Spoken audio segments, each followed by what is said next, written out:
Muy bien. Y hablamos, ¿cierto?, ciertas cositas importantes en la clase anterior y hablamos de las características que tenía.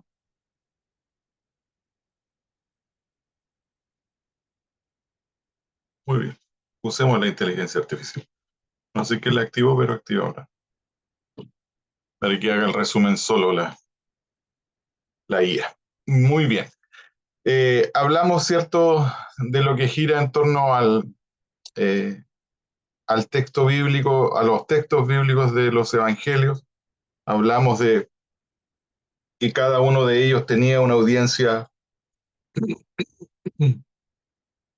diferente, ¿cierto? Quedamos en que Mateo le hablaba primordialmente a una comunidad judía, Marcos a una comunidad romana en general, y Lucas ya un evangelio un poquito más universal, a griegos, romanos, judíos también. Entonces había un lenguaje diferente.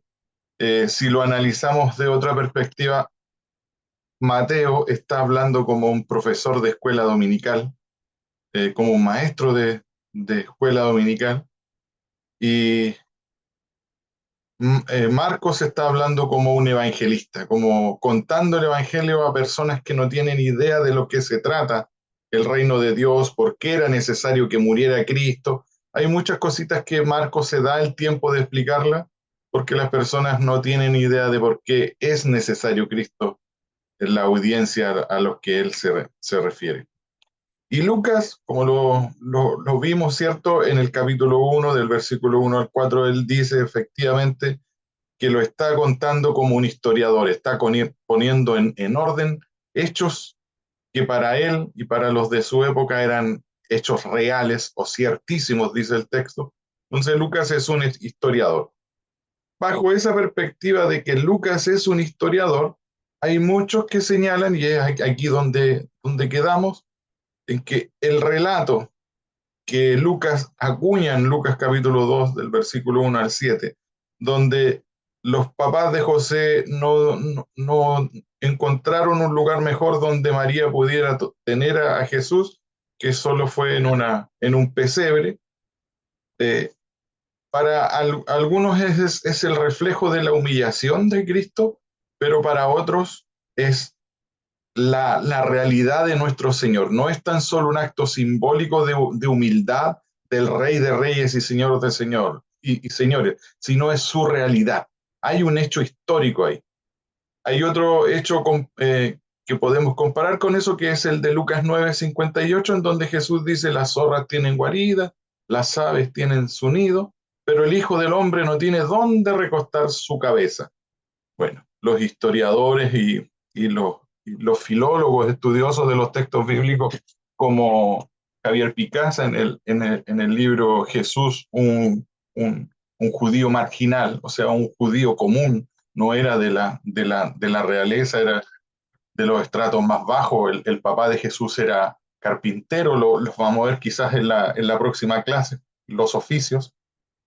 Era el oficio más noble que podría tener el pueblo en el entonces. Entonces Jesús efectivamente no es que él estaba haciendo actos de humillación tan solo, sino que su realidad, como él vivía, efectivamente era de una persona humilde. Eh, ¿Por qué usamos los textos de Lucas para referirnos a esto? Vuelvo a repetir, porque Lucas era el historiador de los evangelistas. Él estaba poniendo en orden cosas que eran reales, no eran ficción para ellos. Muy bien, ahí quedamos la semana pasada. ¿Comentarios, dudas de la clase anterior?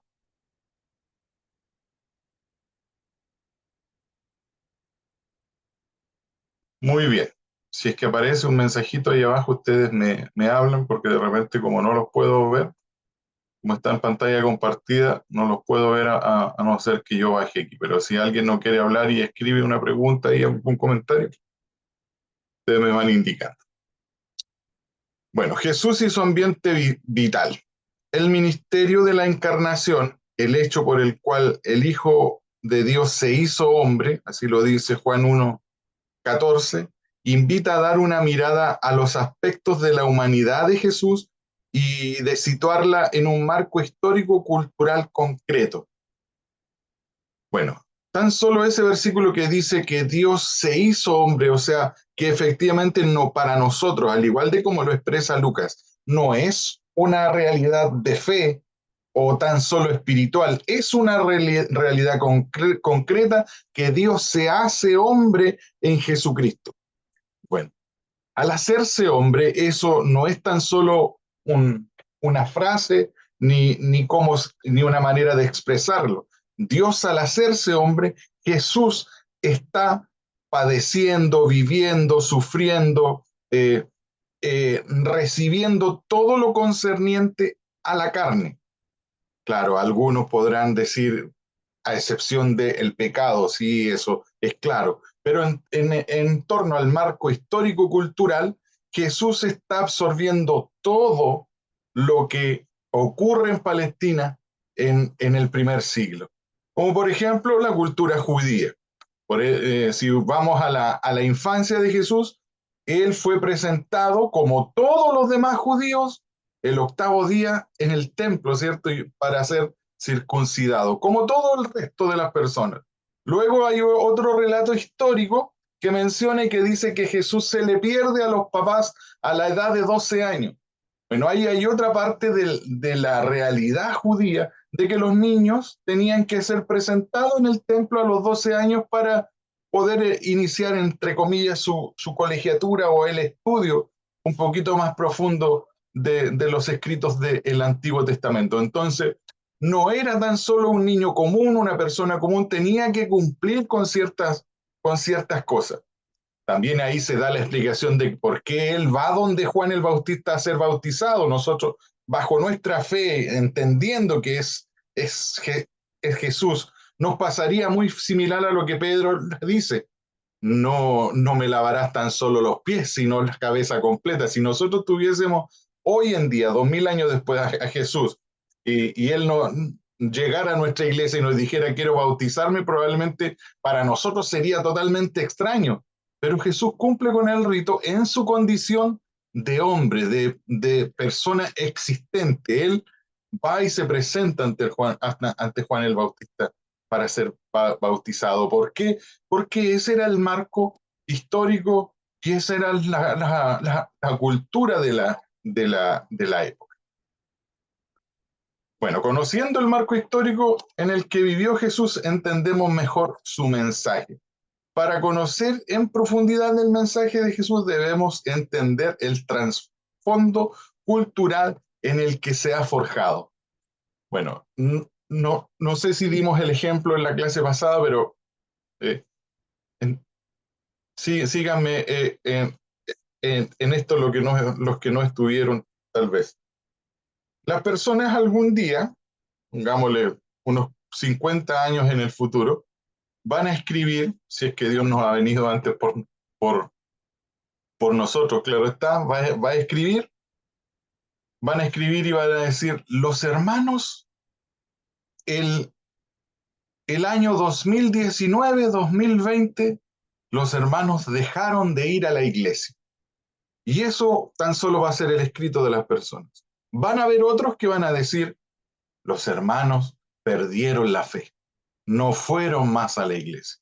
Pero otro que conoce más el contexto cultural va a decir, el año 2019, 2020, 2021, hubo una pandemia a nivel mundial. Se cerraron los malls, se cerraron las grandes concurrencias de personas e incluso las iglesias. Estaba limitado salir a la calle y todo eso. Entonces un lector de la historia cristiana, poniéndolo en contexto, va a decir, ah, no es que los hermanos hayan perdido la fe, se cerraron las iglesias porque había una pandemia.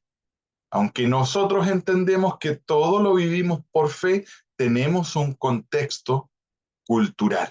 No sé si me hago entender con ese ejemplo. Jesús, a pesar de ser Dios, además de ser, a pesar de ser el Hijo de Dios, la encarnación de Dios mismo, no está ajeno a que a su alrededor hay un contexto cultural que se desarrolla bajo el Imperio Romano, como lo vimos la clase pasada. Hay una gobernancia exterior que está de manos del Imperio Romano y una cultura judía predominante en el credo en el que Jesús y Dios están involucrados.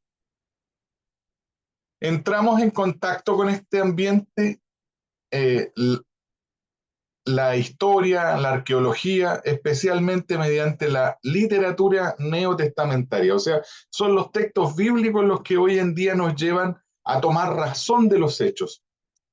¿Por qué se nos hace necesario ir al trasfondo cultural y todo lo que rodeaba? Porque probablemente la Biblia por completo no sea un libro de historia, a diferencia de lo que escribe Lucas en el Evangelio de Lucas y en Hechos, que quiere plasmar hechos históricos ahí. El resto de los evangelistas y el resto de los escritores como Pablo y Pedro y las comunidades de Juan, ellos están escribiendo desde la fe, una fe ya absorbida. Por lo tanto, de historia en la Biblia es muy poco lo que podemos encontrar, el trasfondo cultural en el que se desarrollaban. Por eso que hay que estudiar muchos otros textos, muchas otras obras para saber qué efectivamente estaba pasando y por qué hay decisiones que Jesús toma, por qué hay actos que Jesús realiza y por qué hay condiciones eh, que a Jesús él tiene que tomar ciertas decisiones. Bueno, las fuentes históricas que podemos tomar para poder entender la cultura y ciertas cuestiones históricas, bueno, de cuestiones históricas podemos tomar la obra de Flavio Josefo, que son se llaman los escritos esenciales de Flavio Josefo. Él cuenta parte de la historia. Más adelante vamos a ver si aquí hay un error que, según Antonio Piñero, en una de las clases él expresa, dice, el error garrafal que comete Flavio Josefo es indicar a Jesús como nacido el año cero. Eh, claro, nosotros por fe entendemos que Jesús marca un antes y un después en la historia y por eso se establece como año cero. Pero probablemente no haya nacido exactamente en el año cero, ya lo vamos a ver un poquito más adelante. Eh, el otro es el Talmud para entender la cultura y el Mishnah y entre otros escritos, como también escritos que no están dentro del canon bíblico, también nos pueden mostrar eh, ciertas tendencias y ciertas costumbres que las personas tenían en la época. Probablemente en los libros no canónicos no encontremos fe, pero sí podemos encontrar algunos detalles de la cultura. La arqueología es súper importante.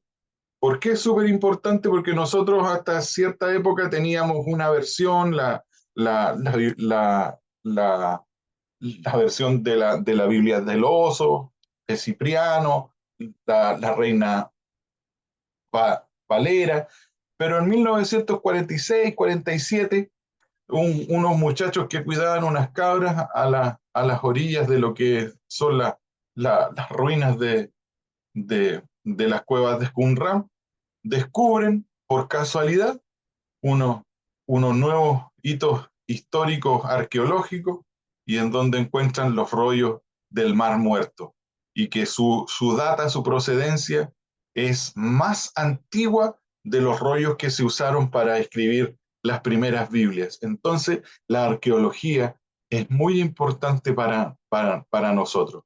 Luego del fracaso de, del Imperio Romano, los estudiosos y los que acuñaban todos los escritos de la época deciden huir del imperio y probablemente ahí se pierdan también muchos rollos arqueológicos y que con el tiempo han sido muchos hechos desde la arqueología fueron encontrados y reconstruidos y a lo que hoy nosotros podemos tener como Biblia. Si usted busca en Internet, en Google o en alguna página, eh, cómo fueron encontrados efectivamente los rollos, se dará cuenta que hay mucho trabajo de arqueología, hay mucho trabajo de poder ir complementando los escritos bíblicos para poder llegar a lo que hoy tenemos como Biblia. La geografía es importante, ¿por qué? Porque el saber las ubicaciones donde ocurrieron los hechos nos da luces de qué es lo que pasó, podemos consultar ahí qué efectivamente pasó. Hay historias de por medio, no tan solo en el mundo cristiano, sino también en todas las culturas hay historias acuñadas y se hace muy importante darle una vuelta también a la arqueología y la geografía, además de las fuentes históricas. Bien, como hablábamos la semana pasada, eh, la Biblia gira en torno, bueno, el Nuevo Testamento gira en torno a un hito, y ese hito, eh, con el correr de los años, se le denomina el credo apostólico. Con los años después el mundo protestante se aísla un poco de ese credo apostólico, pero las bases están en el texto bíblico, y es así como Gálatas nos dice, pero cuando vino el cumplimiento del tiempo, Dios envió a su Hijo, nacido de mujer, nacido bajo la ley, para que redimiera a los que están bajo la ley, a fin de que recibiéramos la adopción de hijos. ¿Cuál es el hito histórico que marca el Nuevo Testamento? Que Dios efectivamente vino en forma de hombre, porque nació de mujer, para todas las personas que hasta el momento estábamos bajo la ley. ¿Cuál ley? Eh, la ley judía, que decía, sin derramamiento de sangre no hay perdón de pecado. Entonces esto se vuelve un hecho histórico, que Jesús tenía que morir. ¿Y por qué? Porque al morir, su derramamiento de sangre nos hace continuar en el versículo 5, que es para redimir a todos los que están bajo esa ley, a fin de que recibiéramos, como lo dice Pablo, al morir Cristo, cumple la ley, nosotros morimos juntamente con Cristo, dice Pablo, pero resucitamos todos para salvación y tenemos el derecho de ser llamados, ¿qué cosa? Hijos de Dios. Entonces ahí se plasma el hecho histórico en torno a la figura de Jesús.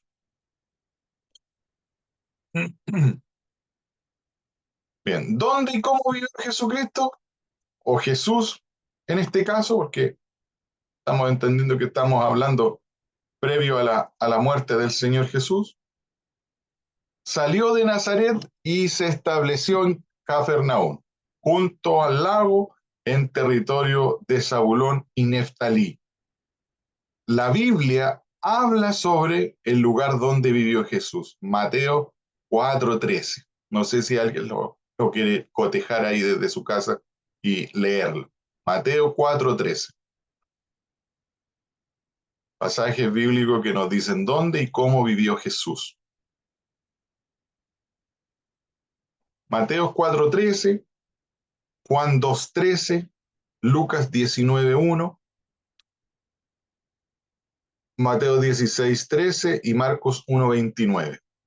Están en pantalla ahí, no sé si lo logran ver. Está muy chiquitito.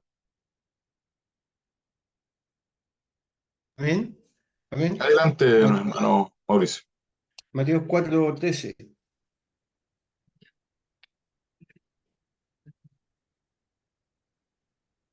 dice, y dejando a Nazaret, vino y habitó en Capernaum, ciudad marítima en la región de Zabulón y de Neftalí.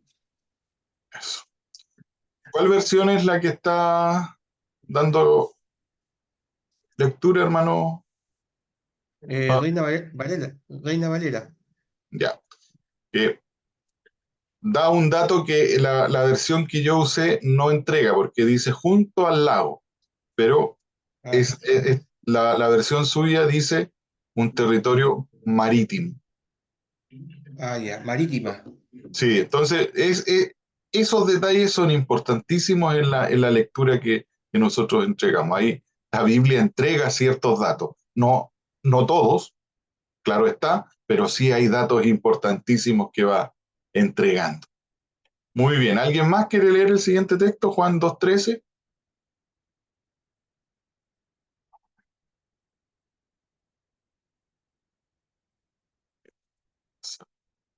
7:8. Amén.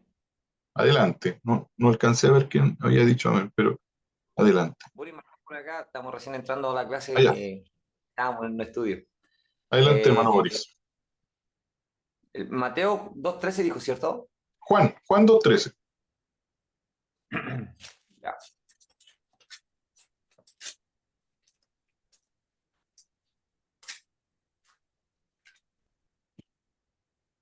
Dice así la palabra del Señor, dice, cuando se aproximaba la Pascua de los judíos, subió Jesús a Jerusalén. Eso. Cuando Gracias. Subió Jesús a Jerusalén, ¿cierto? 2:13. Ahí está. Entonces, hay, como decíamos hace un rato, gracias hermano Boris, como decíamos hace un rato, Jesús vive en un entorno, ¿cierto? No hay una burbuja en torno al cristianismo ni a la figura de Jesús para el primer siglo. Hay un entorno cultural. Como se acercaba la Pascua, Jesús tuvo que subir a Jerusalén y es necesario que él fuera. Cuando niño también lo hace, ¿cierto? Que lo conversamos recién. Entonces, hay un entorno cultural en que Jesús tiene que cumplir, hace ciertos parámetros, están ocurriendo hechos alrededor de él. La Biblia da luces de que hay un contexto histórico, cultural, geográfico ahí para esto. Muy bien, ¿alguien más? Lucas 19:1. Amén. Bueno. Para Consuelo. Habiendo entrado, habiendo entrado Jesús en Jericó, iba pasando por la ciudad. Eso. Existe ahí. Sí, después en la página siguiente vamos a ver un mapa ahí un recorrido. Uno puede darse ciertas luces, a pensar, las personas que les gusta leer mucho, yo me las imagino porque yo también lo hago. Uno va pensando en lo que va contando el escritor en un libro cualquiera y específicamente también ahora en lo que estamos tratando en la Biblia y uno se va adentrando, pensando cómo habrá ocurrido esto, que es igual como cuando alguien le cuenta una historia de su vida, uno trata de imaginarse cómo habrán sido. Bueno, los escritores entendiendo esta cualidad humana va dando luces de cuál era el ministerio de Jesús, hacia dónde iba, cuál era el desplazamiento. Ahí tenemos un hito geográfico también marcado en un texto bíblico súper simple. Entró a Jericó y fue atravesando. Al nombrar la ciudad, ya hay ahí un hito geográfico. Mateo 16:13. Yo, pastor, Hermano Jorge. dice, cuando llegó Jesús a la región de Cesarea de Felipe, preguntó a los discípulos, ¿quién dice los hombres que es el Hijo del Hombre? Eso. Muy bien. Ahora, basando en el texto anterior, ¿qué hito encontramos aquí en este simple versículo tan breve? Otro hito geográfico, ¿cierto? Jesús llegó a la región de Cesarea de Filipo. Los textos nos están hablando ciertas condiciones del entorno en donde se desarrolla todo esto. Vamos con el último, Marcos 1:29. Ejemplos de esto hay muchísimos en la Biblia. Algunos bien claros, otros bien difíciles de abordar.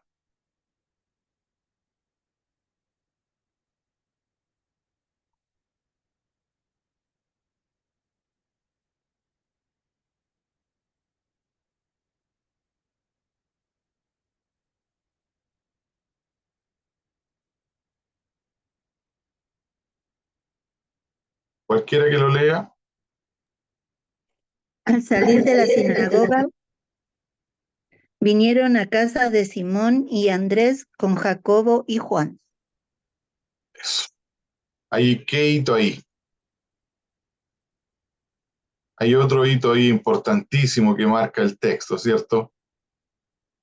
Salió de la sinagoga y con Santiago. Hay un hito, sí, es cierto, hay un hito cultural, primero,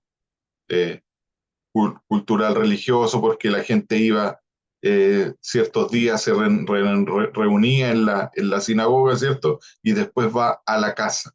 Al decir la casa, no sé quién fue que lo mencionó, pero al decir que es la casa y está involucrando a otras personas. Entonces, hay vida ahí en el texto bíblico, hay personas que están eh, merodeando en torno a los textos que dan una, una respuesta a lo cultural. Estoy buscando un texto que quiero mostrarles. Muy bien, aquí está. Lo voy a copiar. Vamos a este texto como ejemplo. Lo ven ahí, ¿cierto? El de Juan 8:1 al 11. ¿Quién lo quiere leer? Lo tengo ahí yo en pantalla, está todo Amén. Amén, marcado pastor. por algunas condiciones. Amén. Mauricio. Amén. Dice Juan capítulo 8, versículo del 1 al 11. Dice así: Y Jesús se fue al monte de los olivos, y por la mañana volvió al templo, y todo el pueblo vino a él, y sentado él les enseñaba.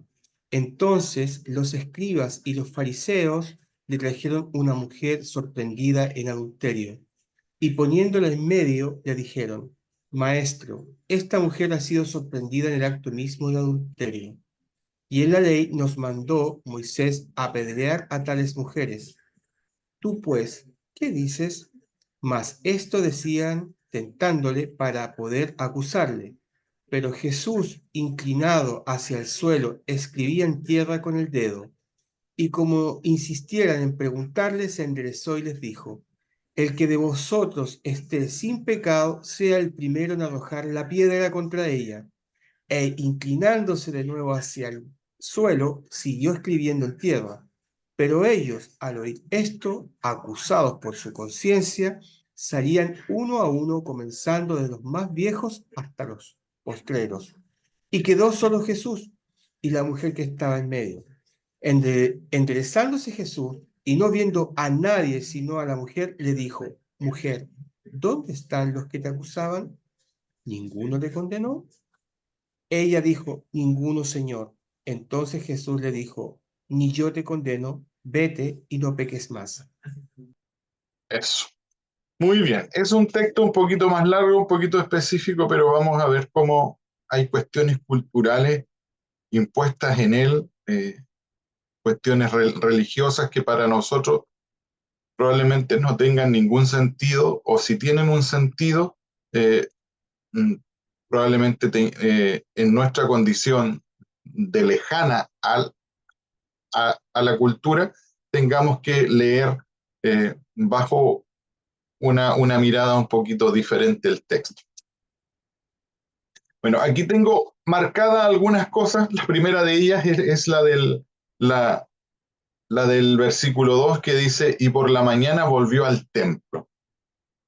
Este volvió al templo para nosotros podría ser en nuestra cultura un día cualquiera, ¿cierto? Pero ¿cuál era el día que ellos iban al templo?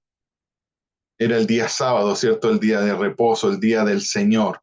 Hay algo cultural ahí, ¿cierto?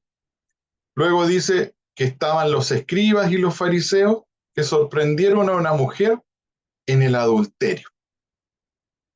Luego, el mismo texto entrega ciertos datos culturales y legales. En el versículo 5 dice: y la ley nos mandó Moisés a apedrear a tales mujeres. Ahí hay una cuestión legal que tiene que ver con la cultura, ¿cierto? Y luego en el versículo 6, en la segunda parte, dice: pero Jesús, inclinando hacia el suelo, escribía en tierra con el dedo. Eso a nosotros, como somos de otra cultura, no nos dice absolutamente nada, ¿cierto? ¿Qué nos podría decir que Jesús está inclinado en tierra? ¿Qué es lo que podrá significar en nuestra cultura? Aquí hay personas de otros países que alguien escriba en tierra. Probablemente nada, ¿cierto? ¿Cierto que sí? Muévame la cabecita, hágame con el dedito para arriba, los que están con cámara, los que están sin cámara. ¿Cierto? No hay ninguna acepción. Pero ahora, ¿qué tal si yo les digo lo siguiente? Los judíos para el día de reposo tenían una montonera de leyes impuestas, algunas con sentido, otras sin ningún sentido. Eso lo juzgará la historia, nuestro Señor, todo lo que usted quiera. Eh, Jesús se queja muchas veces sobre esto, sí. Pero una de las normas que tenían es que el día sábado era para que la gente no trabajara, ¿cierto? Dentro de los trabajos que existían eran los escribas, ya lo vamos a ver en algunas clases después, eran los escribas. Entonces los escribas, para que descansaran, la ley decía que ninguna persona podía escribir en ninguna superficie que quedara marcado. Es decir, en la única superficie que se podía escribir era en el agua. Entonces Jesús, al escribir en tierra, ¿qué estaba haciendo? Faltando a la ley. Vamos con el siguiente punto. Entonces Jesús le dice, el que esté de vosotros sin pecado, que sea el primero en arrojar la piedra contra ella. En nuestro sistema judicial, probablemente esto sea considerado para nosotros el pago por el delito cometido. ¿Cuál delito? Entendámoslo, que era la ley judía que prohibía ciertas conductas en las personas, por lo tanto hay un hito legal ahí, ¿cierto? Entonces, Jesús le dice, el primero que esté libre de pecado, arroje la piedra contra ella. Luego se inclina nuevamente y escribe en el suelo y después dice, pero ellos al oír acusados por su conciencia, y aquí es donde viene la respuesta categórica del escritor, acusados por su conciencia. Ahora, ¿qué tal si yo les digo que como cargar peso también era un trabajo? Ninguna persona en día sábado podía cargar el peso superior al peso de una nuez. ¿Usted ha tomado una nuez en su mano alguna vez? ¿Cuánto pesa una nuez? Ni siquiera 1 gramo, 2 gramos, pues súper poco, ¿cierto? Súper liviana. Súper liviana. Entonces, cuando Jesús le dice, el que esté libre de pecado, sea el primero en arrojar sobre ella, y luego les dice, acusados por su conciencia, soltaron las piedras, dice otro texto, y salían de uno en uno. ¿Por qué? Porque Jesús se los lleva al ámbito cultural, porque hay muchos textos que dicen, tratando de sorprender a Jesús. Bueno, el Señor conocía la ley. ¿Por qué la conocía? Bueno, nosotros, vistos desde la fe, 2000 años después, entendemos de que Jesús era el Señor, por eso Él sabía todo, pero probablemente Él era judío.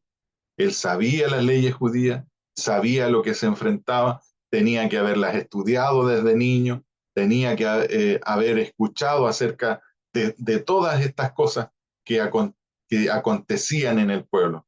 Entonces Jesús le dice, ¿encontraron una mujer pecadora? Yo escribo en tierra, soy pecador. Ustedes tienen en su mano un peso superior al de una nuez, ustedes también son pecadores. Hay un hecho cultural en este texto que para nosotros, vistos desde la fe, probablemente tenga otro significado.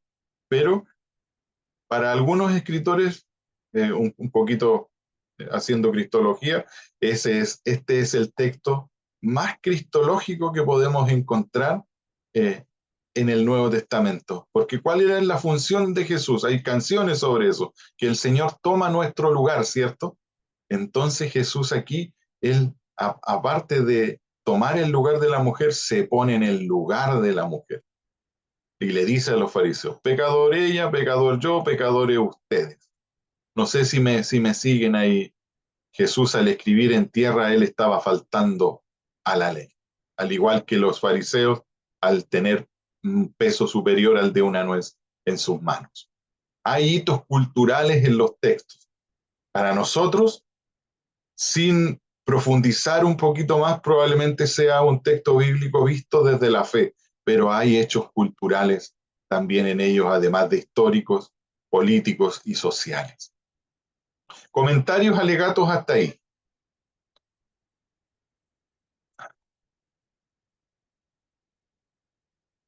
Dudas, consultas. Agradecida por conocer esto último. Ni imaginaba el peso que tenía que Jesús escribiera en la tierra. Sí, bueno, hay muchas leyes, la Biblia las menciona, como recoger espigas, cargar su mula, tirar la mula, porque eran trabajos que realizaba el mundo judío en la época. Entonces todos tenían que descansar. Era no una necesidad ya, sino una obligación. Entonces todo esto está escrito para los judíos y ellos tenían que saberlo. Para nosotros, lejos de la cultura, yo las únicas leyes que me sé de memoria es que tengo que parar el disco pare porque muy probablemente si no me van a sacar un parte. ¿Y porque esa es nuestra cultura? Que no debo exceder la velocidad, que debo andar con mis papeles al día. Ahora en agosto hay que pagar la segunda cuota del permiso de circulación. Todas esas cositas uno en su cultura se las sabe, son parte de ello. Y si yo les pregunto a ustedes, ¿en sus países estudiaron leyes? No, las van adquiriendo, ¿cierto? Con el tiempo van adquiriendo ciertas costumbres. Bueno, en el pueblo judío no todos estudiaban probablemente, pero sí eh, era parte de su cultura cada una de estas leyes y estaba en conocimiento. Jesús, en su condición de hombre, no estaba ajeno a ellas. Avanzamos. ¿Alguien más quiere algún comentario, alegato, dudas, consulta? Vamos entonces. La geografía. Situado a orilla del mar Mediterráneo, tiene tres grandes regiones: Galilea, Samaria e Idumea. Galilea, Samaria e Idumea. Y ahí está Judea también entre medio. Jesús era de Galilea. ¿Han escuchado esa canción? El maestro de Galilea va pasando por aquí. Bueno, Jesús era originalmente de Galilea. Vamos a ver, hay algunos textos que hablan de eso, que por qué se va a Nazaret. La capital era Jerusalén y estaba en Judea. Aquí está, ve ahí un mapa. Ahí está su capital, Jerusalén, en la región de Judea. Belén también era de Judea, por eso decimos Belén de Judea. En Jerusalén estaba el único templo judío del mundo al que todos debían peregrinar. El templo que les construye Herodes, ¿cierto? Y en esta época estaba bajo el dominio de los romanos. Ya vamos a ver esto en el siguiente mapa. El PPT yo se los envié, no se desgasten en escribir todos los nombres. Está ahí. Si alguien no lo tiene, lo voy a compartir aquí en el chat. Si es que alguien no está, lo voy a hacer inmediatamente. Si es que alguien no está en el... Ahí, algo hice. ¿Dónde está el cosito? Archivo. Este ordenador.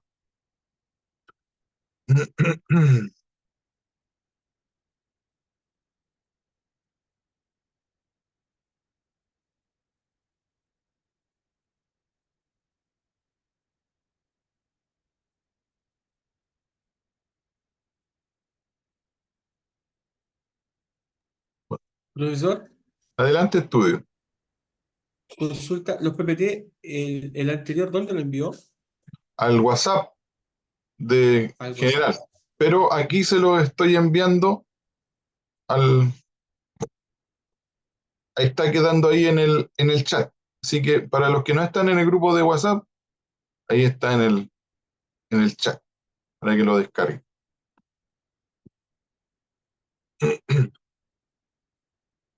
Bien, bueno, este era el entorno del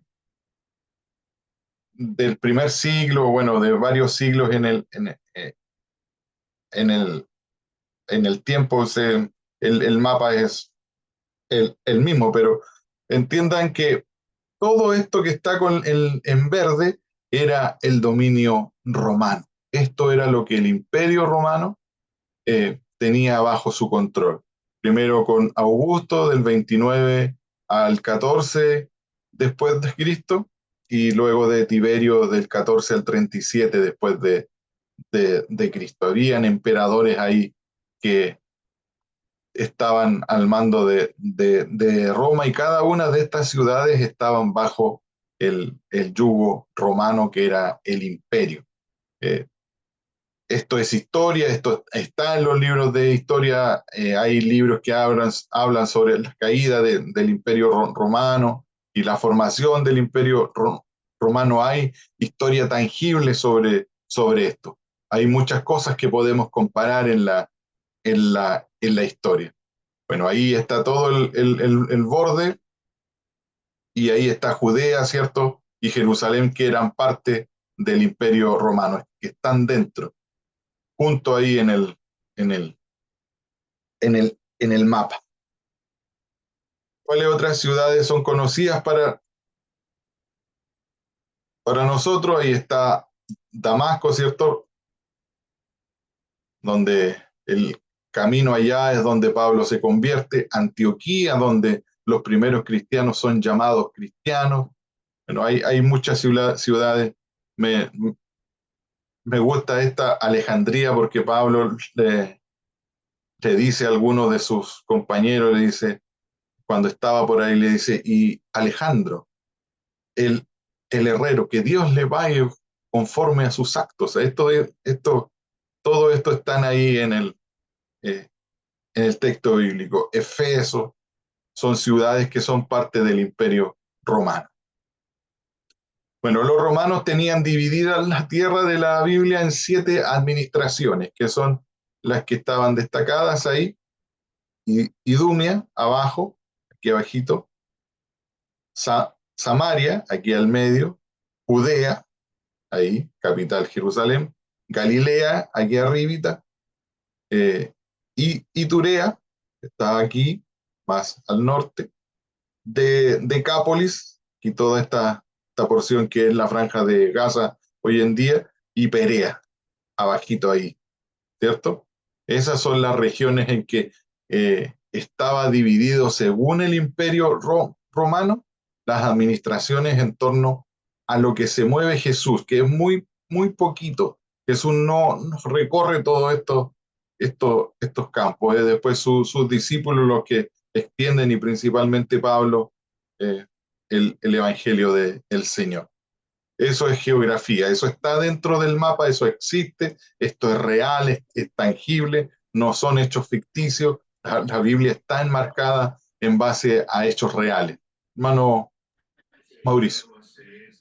Profesor, una consulta que me llama mucho la atención, una pregunta que me surge en estos momentos es, ¿cuál era el real interés o el interés más preponderante de los romanos sobre la tierra del Señor Jesucristo? Bueno, ninguno. No es el mismo interés que existe hoy en día. Pero Roma lo único que quería era hacer un imperio grande, porque mientras más ciudades tenían subyugadas, bueno, lo vamos a ver después, pero mientras más ciudades tenían subyugadas, Roma entendía de manera estratégica que cada uno de estos pueblos tenía sus propias creencias. Entonces, ¿qué es lo que hacía Roma? Lo vamos a ver. Roma tiene muchos reinos vasallos, incluido el judío. ¿Y por qué los judíos, y a nosotros nos parece muy extraño viéndolo desde acá? Eran el imperio, pero los judíos parecía que hacían lo que querían, ¿cierto? Bueno, no eran tan solo los judíos, los otros también. Entonces, ¿qué quería Roma? Tener muchos reinos vasallos, que ellos vivieran su religión, siguieran sus ritos, todo lo que quería, pero había algo que Roma exigía, que pagaran el impuesto.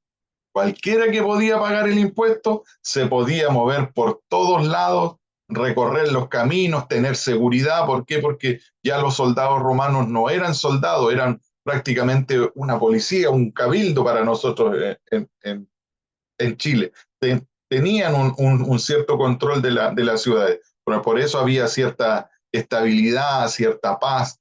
Entonces, lo único que buscaban los romanos, mientras más grandes ellos eran, mientras más pueblos conquistaban, más dinero entraba a la arca para seguir con su proyecto. Eso era lo único que le interesaba, que la gente pagara el impuesto. Gracias. Muy bien. Bueno, ese ya la vimos, ese igual. Ahí está. La dominación romana.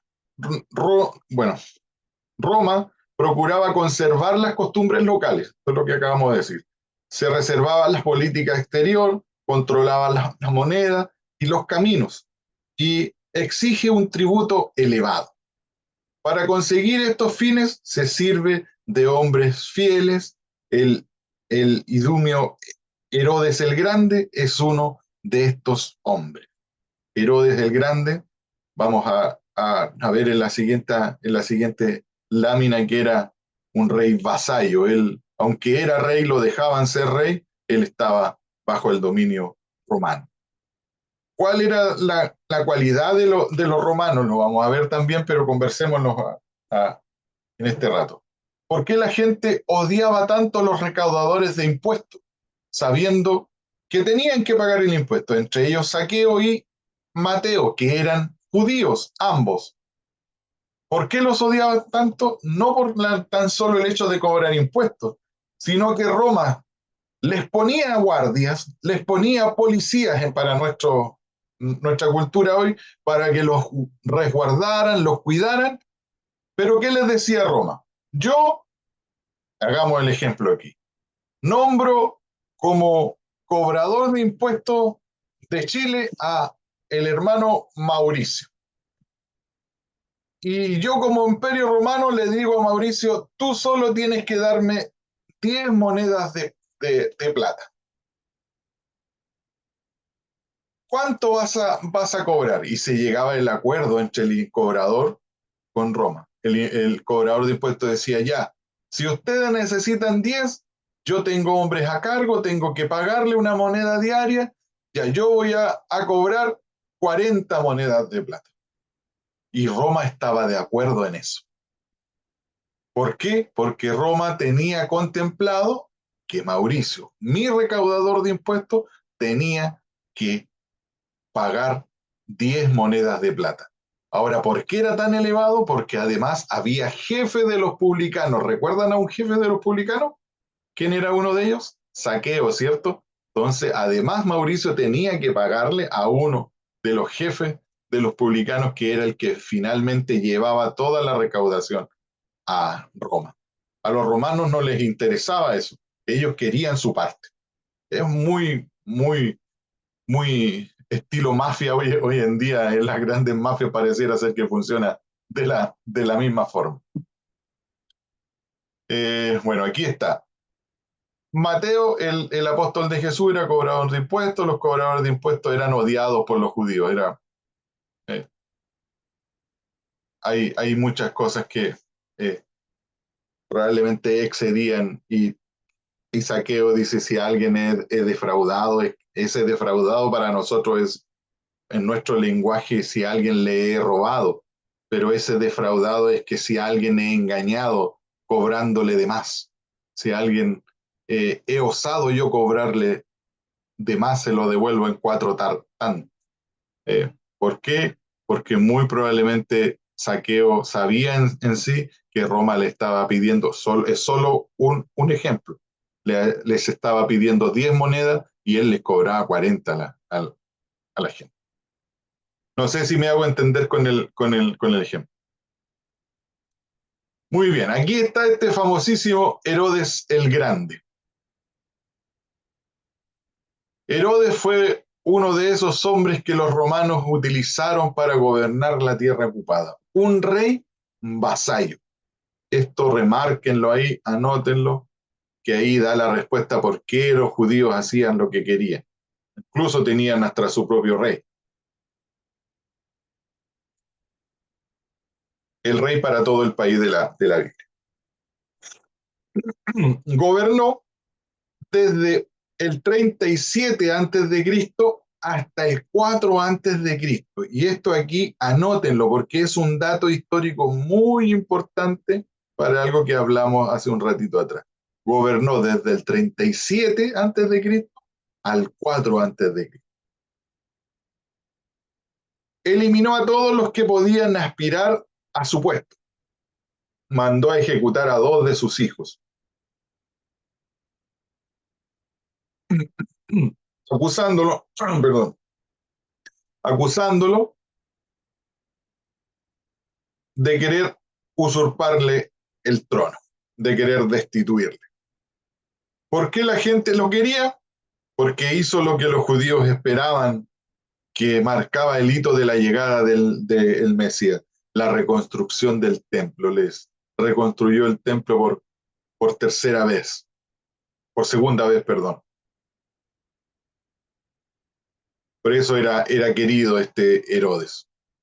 Bueno, como muere el 4 antes de Cristo, tuvo sucesores y aquí ya pasan a ser 3. Arquelao, que se queda con Judea y Samaria. Antipas, que es el mismo Agripas que sale en la Biblia en algunos textos, que se queda con Galilea y Perea. Y Filipo en Ituria y Traconite. El año 6 después de Cristo, los romanos deponen a Arquelao debido a su crueldad. Lo vamos a ver después, los romanos tenían ciertos límites en cuanto a lo legal.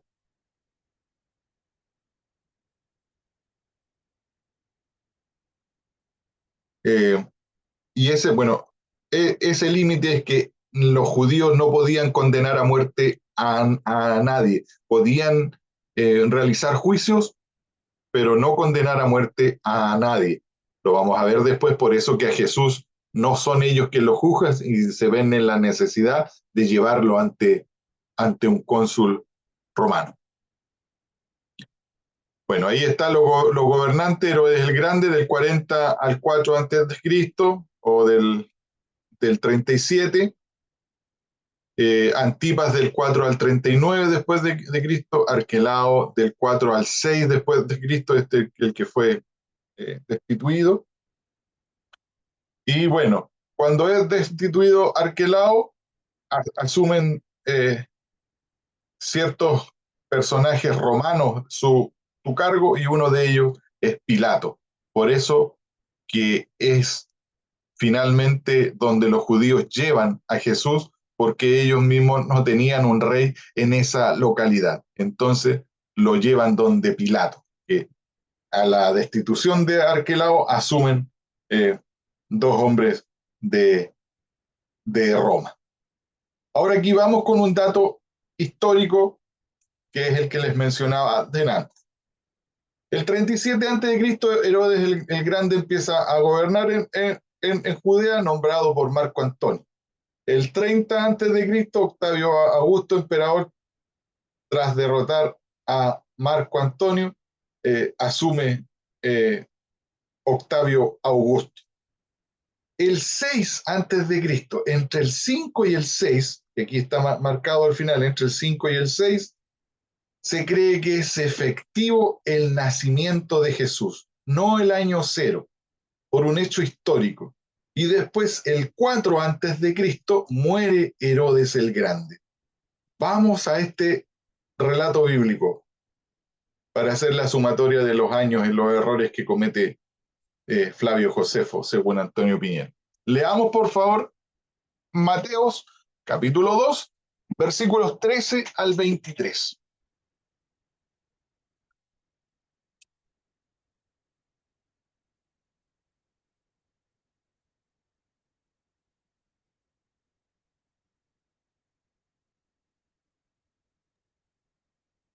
Cuando ya se había ido, un ángel del Señor se apareció en sueños a José y dijo: levántate, toma al niño y a su madre y huye a Egipto.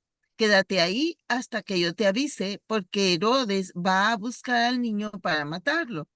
Así que se levantó cuando todavía era de noche, tomó al niño y a su madre y partió para Egipto, donde permaneció hasta la muerte de Herodes.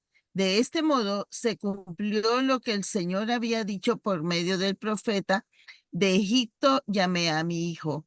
Cuando Herodes se dio cuenta de que los sabios se habían burlado de él, se enfureció y mandó a matar a todos los niños menores de 2 años en Belén y en sus alrededores, de acuerdo con el tiempo que había averiguado de los sabios. Entonces se cumplió lo dicho por el profeta Jeremías. Se oye un grito en Ramá, llanto y gran lamentación. Es Raquel que llora por sus hijos y no quiere ser consolada. Sus hijos ya no existen. Sigue, sigue. Hasta el 23. Ok. Después que murió Herodes, un ángel del Señor se apareció en sueños a José en Egipto y le dijo, levántate, toma al niño y a su madre y vete a la tierra de Israel, pues ya murieron los que amenazaban con quitarle la vida al niño. Haz que se levantó José, tomó al niño y a su madre y regresó a la tierra de Israel.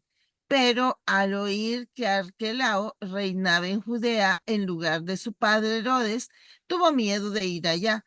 Advertido por Dios en sueños, se retiró al distrito de Galilea y fue a vivir en un pueblo llamado Nazaret. Con esto se cumplió lo dicho por los profetas, lo llamarán Nazareno. Eso. Muy bien. ¿Qué dice el relato? Muchas gracias, hermana Leslie. Dice, cuando Herodes se dio cuenta que los sabios lo habían engañado, dice, ¿cierto? Mandó a matar a todos los niños menores de 2 años. Menores de 2. ¿Por qué? Porque él sacó la cuenta y dijo, este niño ya nació, más o menos debe estar por ahí, pero para que no haya lugar a duda, a los menores de 2 años. Luego viene otra vez la voz y le dice, como murió Herodes, vuelve, ¿cierto?, al otro lugar o ándate al otro lugar.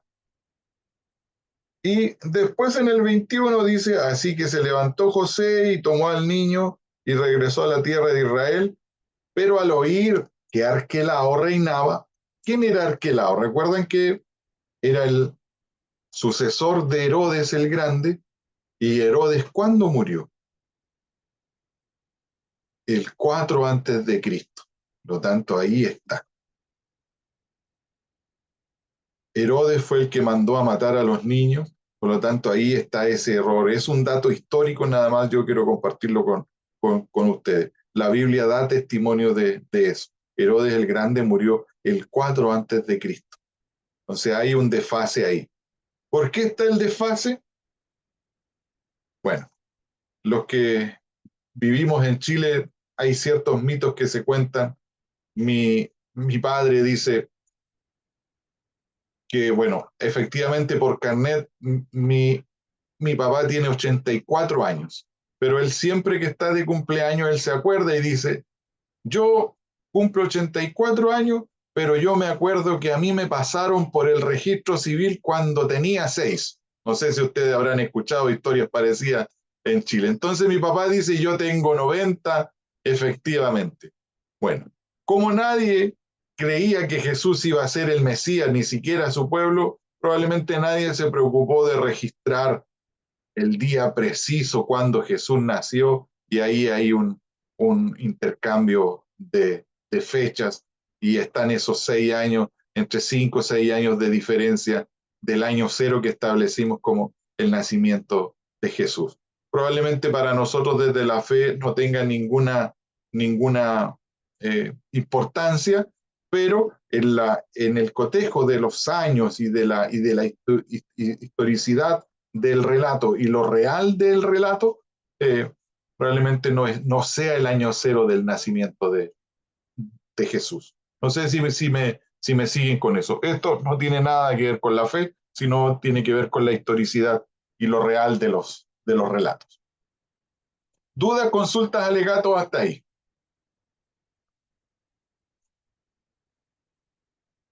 Muy bien. Vamos entonces. Como nuevos habitantes del Imperio Romano, los judíos podían usar la red de calzadas que unían todos los pueblos del imperio y pudieron disfrutar de los ingenios civiles de los romanos, acueductos, puentes y teatros. ¿Por qué? Por lo que ya hablábamos anteriormente, y bajo la pregunta del hermano Mauri, que todo el que pagaba impuestos tenía derecho a pasearse como Pedro por su casa, incluso Pablo hace uso de esto, dice, a mí tienen que juzgarme como romano, yo soy ciudadano romano, tengo doble ciudadanía, soy judío, pero nací bajo el imperio romano, y el relato bíblico dice, ¿de dónde, de qué región era Pablo? El texto dice ahí, que era Pablo de Tarso, ¿cierto? Un lugar que está bajo el imperio romano. Los romanos respetaban la religión judía, sus leyes y sus instituciones religiosas. Por eso que respetaban al sumo sacerdote, la palabra del sumo sacerdote. ¿Quién es el que se enfrenta con Pilato cuando quieren crucificar a Jesús? El sumo sacerdote era casi el representante. Lo vamos a ver después, que muy probablemente el sumo sacerdote hacía toda la función en el templo, era el registro civil para tomar nota de que había nacido un niño y había que circuncidarlo, era el que se encargaba de según los textos, dar el visamiento si es que alguien podía ser parte de la comunidad o no. Cuando Jesús sanaba a los enfermos, ¿qué es lo que decía el Señor? Le decía, ve y preséntate al sumo sacerdote, y se lo dice a los enfermos con lepra, le dice, ve y preséntate al sumo sacerdote. ¿Por qué? Porque como ya eran limpios, podían ser parte de la comunidad. Entonces el sumo sacerdote tomaba nota ahí en el Sanedrín, en su conjunto, para que las personas pudieran volver a la comunidad. Además, los judíos no hacían el servicio militar, no tenían que adorar al emperador, y podían mantener el sábado. O sea, ellos podían descansar el sábado y nadie les podía imponer no realizarlo, ni siquiera los romanos. ¿Por qué? Porque los romanos respetaban a su reino vasallo mientras ellos pagaran el impuesto. Este hecho es bien curioso, porque algunos escritores se atreven a plantear que este beneficio solo lo tenían los judíos. ¿Dónde se empieza a presentar el problema con el cristianismo? En que los cristianos tenían por opción llamar a Jesús como el Señor. Jesús es el Señor, pero el emperador quería que él fuera llamado Señor. Los judíos no estaban obligados a adorar al emperador, pero el resto de los cristianos no judíos que se transformaban al cristianismo probablemente tenía esa cierta obligación, al no ser judíos, de llamar Señor al emperador, de adorarlo.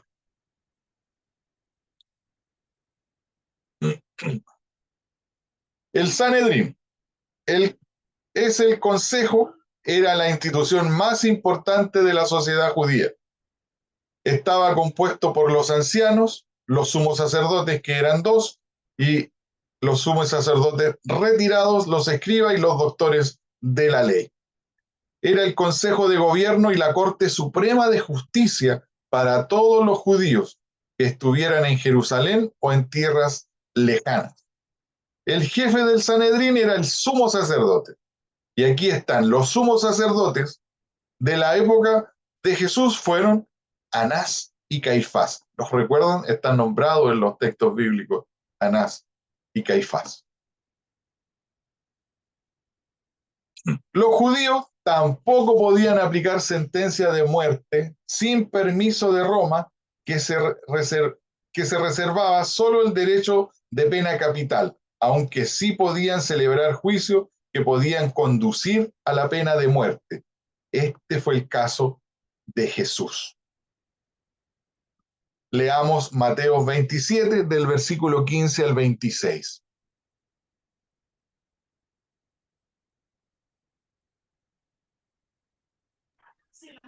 Ahora bien, en el día de la fiesta acostumbraba el gobernador soltar al pueblo un preso, el que quisiesen, y tenían entonces un preso famoso llamado Barrabás. Reunidos pues ellos, les dijo Pilato: ¿A quién queréis que os suelte, a Barrabás o a Jesús, llamado el Cristo? Porque sabía porque sabía que por envidia le habían entregado. Y estando él sentado en el tribunal, su mujer le mandó a decir: no tengas nada que ver con con ese justo, porque hoy he padecido mucho en sueños por causa de él.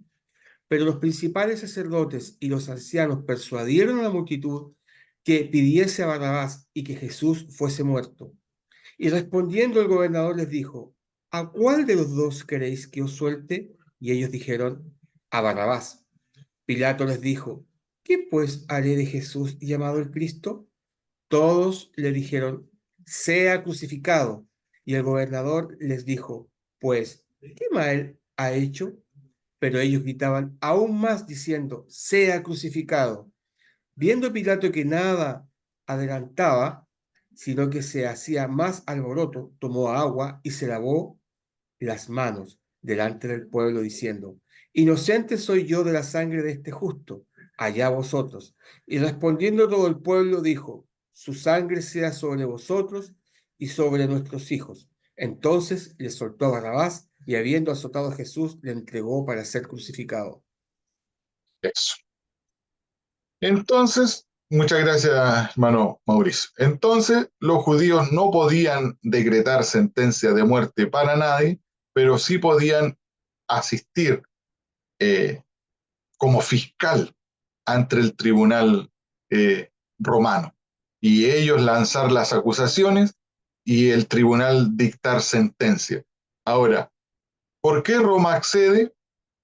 Porque probablemente los judíos pagaban el impuesto y ellos tenían que, lisa y llanamente, los judíos obedecer a ciertas cosas porque lo único que les interesaba a los romanos era plata, tener dinero para sostener el imperio que cada vez era mucho más grande.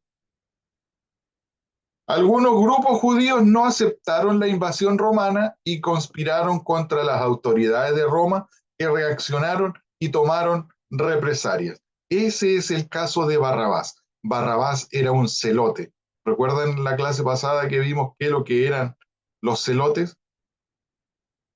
Que eran revoltosos, capaces de asesinar a alguien que no cumplía la, la ley. Era un grupo armado, era probablemente los que incitan después a toda esta revuelta que luego el emperador Claudio, muchos años después, deporta a los judíos de Roma, no les permite juntarse. Pablo lo describe en cierta forma ahí en Romano. Barrabás era uno de ellos, de estos judíos que querían salir de el oprobio del imperio romano, de esta subyugación. Ellos querían ser gobierno. ¿Por qué querían ser gobierno? Bueno, para muchos judíos de la época de Jesús, ellos estaban esperando la llegada de un líder político, un Mesías, que derrotaría a los romanos y que devolvería la independencia a los habitantes de Palestina. Vamos a este texto bíblico, Lucas 7, del versículo 18 al 23.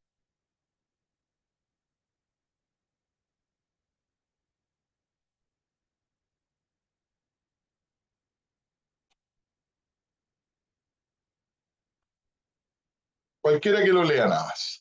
Vamos, anímense, los que estén sin cámara igual, no sufran. Los discípulos de Juan le dijeron las nuevas de todas estas cosas, y llamó Juan a 2 de sus discípulos, y los envió a Jesús para preguntarle: ¿eres tú el que había de venir o esperaremos a otro? Cuando pues los hombres vinieron a él, dijeron: Juan el Bautista nos ha enviado a ti para preguntarte: ¿eres tú el que había de venir o esperaremos a otro? En esa misma hora sanó a muchos de enfermedades y plagas, y de espíritus malos, y a muchos ciegos les dio la vista. Y respondiendo Jesús les dijo: id, haced saber a Juan lo que habéis visto y oído. Los ciegos ven, los cojos andan, los leprosos son limpiados, los sordos oyen, los muertos son resucitados, y a los pobres es anunciado el Evangelio. Y bienaventurado es aquel que no haya tropiezo en mí. Muy bien, gracias hermano Mauricio. Entonces los judíos estaban esperando, incluso Juan el Bautista, el hombre de Dios, el primo de Jesús, ellos estaban esperando a un líder político, a un libertador, a un rey que iba a venir de la casa de David, por lo tanto tenía que ser un guerrero, libertarlos en el sentido físico del oprobio romano. Por eso Juan el Bautista, siendo quien era, también tiene sus dudas si es que efectivamente Jesús es o no el Mesías. Eso le pudo haber pasado a la mayoría de la parte judía religiosa y un poquito más eh, luchadora, tal vez como lo eran los fariseos, los saduceos y también los celotes, que ellos querían recuperar el poder por completo. Bueno, Jesús era totalmente lo contrario, y eso fue lo que condujo a la muerte del Señor Jesús, bajo esas circunstancias, bajo ese entorno que esperaba el pueblo judío. ¿Por qué? Porque su profecía era esta. Así lo dice Jeremías 23, del 5 al 6. Mirad que llegan días del oráculo del Señor en que daré a David un vástago legítimo. Reinará como rey prudente y administrará la justicia y el derecho en el país, y en sus días se salvará Judá, Israel habitará en paz y le darán el título de Señor, justicia nuestra. Profecías como esta hay varias que tenía el pueblo de Israel, y ellos, al entender tan solo la figura de David del texto, ellos creían que sería un gran guerrero, y ellos eso eran lo que esperaban. Comentarios, alegatos hasta ahí. Para nosotros, visto desde 2000 años después, probablemente sea toda una crítica para el mundo judío cómo no creyeron en Jesús, pero ellos tenían sus razones, y principalmente esas razones están ligadas a la fe. Su fe en Dios, en sus estatutos, en las leyes, los hacía cegarse un poquito de cuál era efectivamente la voluntad de Dios. Muy bien. Bueno, Pilato lo vamos a leer, simplemente él es Poncio Pilato, y por nuestra causa fue crucificado. En tiempos de Poncio Pilato padeció y fue sepultado. Ese es el credo niceno-constantinopolitano del año 381. Está escrito ahí en la historia que Poncio Pilato, en los tiempos de Poncio Pilato fue crucificado el Señor. ¿Por qué se nombra a Poncio Pilato como figura central? Porque está dentro de la historia. Es un hombre histórico más allá de la Biblia, un hecho real. Fue prefecto en Judea del 26 al 37, también controlaba las cercanas Idumea y Samaria, y por su cargo era el jefe militar, civil y judicial de parte de la Palestina romana. Controlaba también la recaudación de impuestos en la zona, o sea, era el jefe de los publicanos directamente y de los recaudadores de impuestos. Su venalidad, su violencia, sus robos, sus asaltos, su conducta abusiva, sus frecuentes ejecuciones de prisioneros que no habían sido juzgados y su ferocidad sin límite. Así lo dice Suetonio en el año 302. Después, durante su gobierno, las relaciones entre romanos y judíos fueron muy difíciles. Introdujo insignias del emperador en contra de las leyes judías. Fueron frecuentes las revueltas, sobre todo de los celotes, después de que sacan del cargo o muere Poncio Pilato. Empieza a haber una crecida de revueltas judías hasta que finalmente son deportados por Claudio. Fueron frecuentes las revueltas y destinó dinero del templo para la construcción de los acueductos. Y aquí fue donde la gota rebasó el vaso con los celotes judíos y la parte más guerrillera del pueblo judío en tiempos del primer siglo. Que el dinero del templo, de la recaudación del templo, que ese era intocable para los judíos, no era parte de lo que ellos pagaban como impuestos, sino de impuesto a Roma, quiero decir, sino de su propio impuesto. para poder sostener el sacerdocio y el trabajo en el templo. Bueno, Poncio Pilato empieza a echar mano a esto y aquí empiezan las revueltas judías en contra del imperio romano. Con eso terminamos por hoy. Dudas, consultas, alegatos. Ya la próxima semana vamos de lleno a la estructura social directamente judía. Dudas, consultas, alegatos hasta ahí. El contexto en el que se... Adelante, Mauricio. Bueno, está todo claro, profesor. Bien explicado, bien explícito. La verdad es que no tengo mucho que preguntar porque está bastante claro. Eso solamente dar gracias a Dios por su tiempo y por este estudio tan maravilloso. Sí, perdón si es que en algunos casos voy demasiado rápido, pero trato de manejar los tiempos. Terminamos justito porque para que no tampoco extendernos más del tiempo que está establecido y para que ustedes se vayan conforme igual. Ana Cindy dice, ¿qué tenía esas insignias que fueran ofensas? Por ejemplo, bueno, hay mucha discusión entonces si es que es un águila o qué es lo que es. Por eso hay muchos templos, sobre todo las destrucciones de los templos en Éfeso, el de Colosa, se han encontrado vestigios de que no sé si es halcón o águila en realidad, pero el pajarito este que usaban los romanos en su lanza ya era parte del templo. Los romanos los obligaron a que ese artilugio fuera parte de la decoración de sus templos. Entonces, toda Era esa un cosa, águila, un pastor. águila, ¿cierto? Nunca me acuerdo de qué es lo que es, porque hay muchas películas romanas que hablan de eso. Entonces, incluso esas cositas ya estaban siendo obligadas a ser parte de el templo. ¿Qué otras cosas? La cantidad de dioses que ellos tenían, que a fines del año 70 ya eran alrededor de 30.000 dioses. ¿Por qué?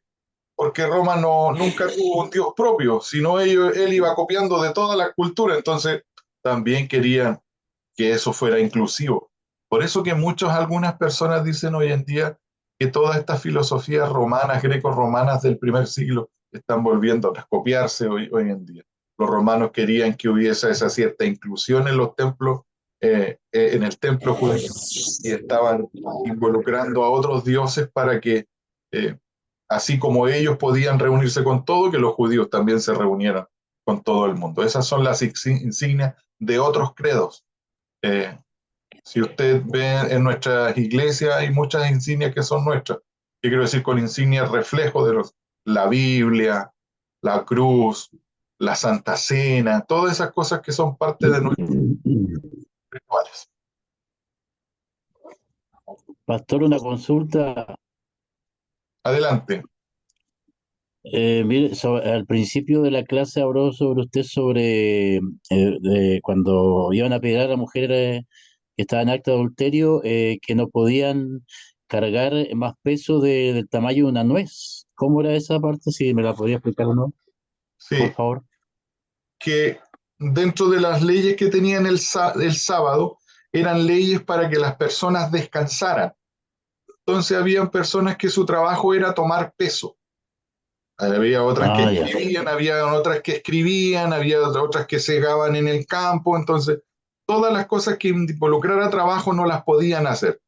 Por eso Claro. que nadie podía cargar el peso superior al de una nuez en el día de reposo. Ya. Y lo otro que decía que cuando la ley decía que podían escribir solamente en agua, ¿algo mencionó No, usted del sí, agua?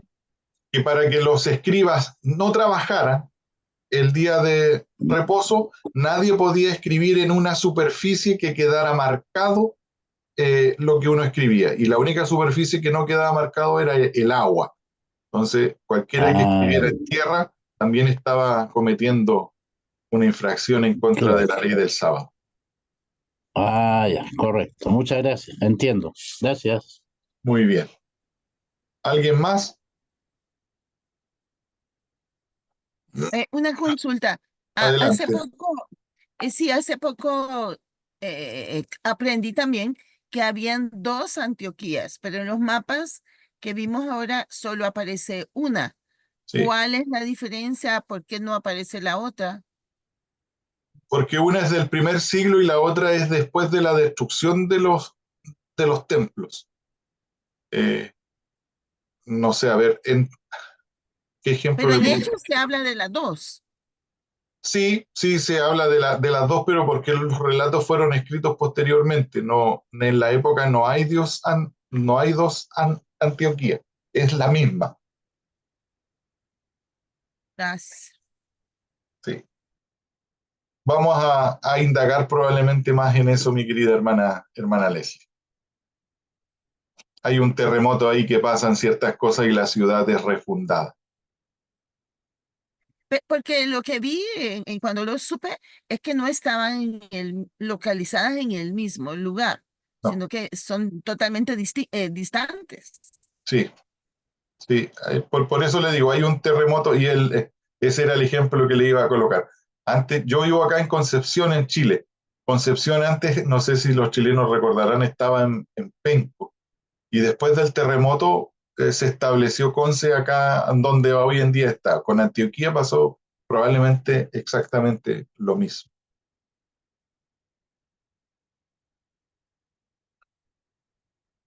Muy bien. ¿Alguien más? Se van saliendo de a poquito, ya pasó el tiempo. Muy bien. Agradezco a todos su participación, que Dios les bendiga, les acompañe en lo que queda de semana, el fin de semana, y nos vemos el próximo eh, jueves. No sé si alguien quiere orar, bendecirnos, para ir al descanso ya. Bueno, Jorge, bendigan. Jorge Cisterna Meneses. Eh, Bendito Dios, te damos gracias, Señor, por esta oportunidad, Señor, por la enseñanza de nuestro pastor. Gracias, bendito Dios, porque tú siempre traes algo nuevo, Señor amado, algo fresco a través de tu palabra. Señor amado, no solamente conocimiento teológico, sino también intelectual, histórico, Señor, que nos ayuda, Padre, a ubicarnos dentro del contexto de las enseñanzas bíblicas. Gracias, Padre, bendito Dios, porque hay gente dispuesta no solamente a enseñar, sino también hay gente dispuesta, Señor, a aprender. Gracias, bendito Dios, Señor, acompáñanos, bendito Padre, que tu presencia esté con cada uno de nosotros, en el nombre de Jesús. Amén. Amén. Amén. Amén.